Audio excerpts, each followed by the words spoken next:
Hi guys,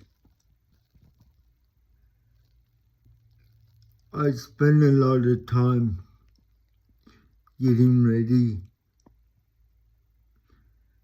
and in the distance you can't see the end product, and I thought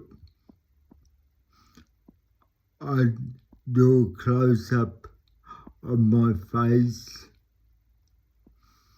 and my body. As you can see, the cleavage, God, I wish they were real. As a normal guy, that's what any guy would want.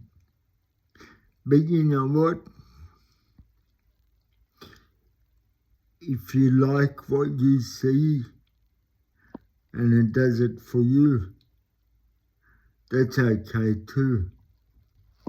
We only have one life. Do what makes you happy. You have a good day.